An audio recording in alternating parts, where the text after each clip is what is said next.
Okay, y'all, so forgive the chickens in the background and my neighbor mowing. I live in the country, so it is what it is, but I thought I'd make another video.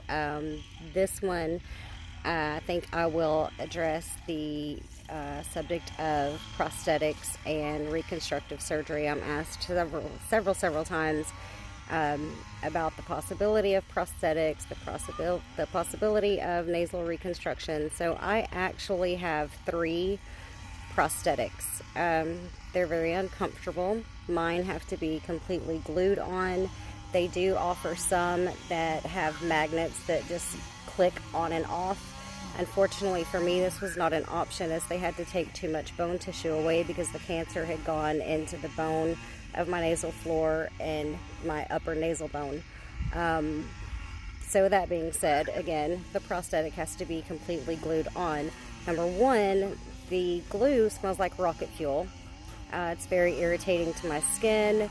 It wears down after a while, so the prosthetic actually has to come off and the glue has to be cleaned and then it has to be reapplied, which takes forever trying to get it on straight, and it has to be done several times a day, depending on humidity, things like that. Because there is not much here to be able to glue, it's left open in the nostril area, and that tends to be the heaviest area. I have blessedly a lot of muscle movement still to my face and tend to be very animated. I'm kind of a happy-go-lucky person as a rule.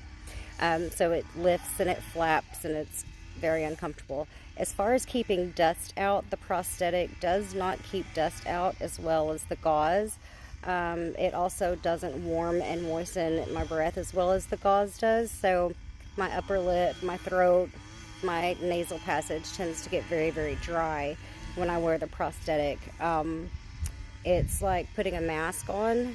I feel like the only reason I ever did it in the first place was because of the general expectation that we replace what is lost. As for myself, I've always felt more comfortable without the structure on my face. This is how I feel like God recreated my face, and this is how I feel whole. The reconstruction. So to do a reconstruction, they call it the year of the nose.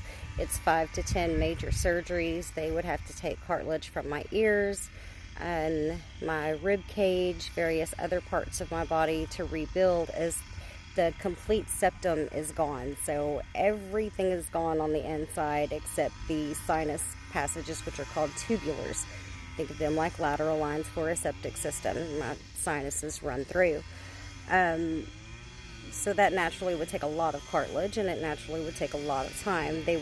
Once the cartilage is built, they would then take a flap of skin from my forehead like this and unstitch it, flip it down and stitch it over the cartilage that was built, and that is to help grow the skin cells. So I would have to be a month minimum with all of this open and that flap stitched down over my face.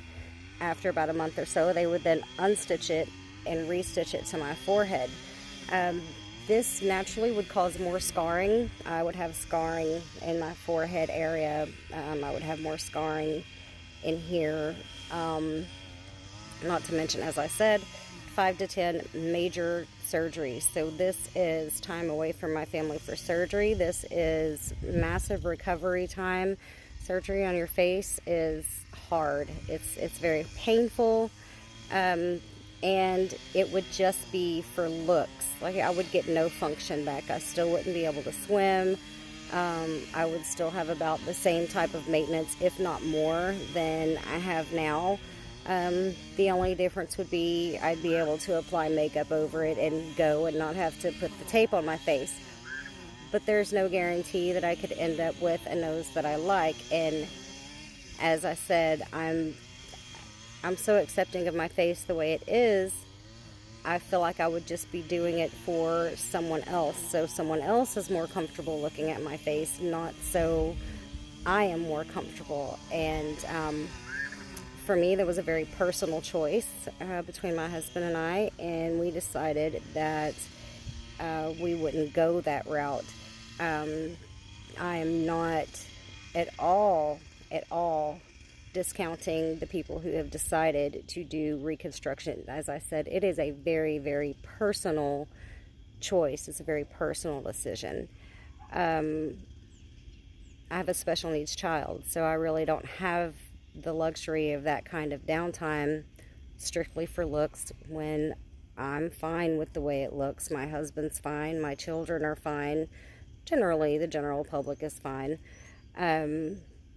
So I hope that addressed that issue to a little more of an understanding for you guys. If you have any more questions in regards to that, you can post them under this video, and I will try to answer them as best I can. So the next video will probably be on how I shower, things getting in there, that nature. So stay posted, you guys.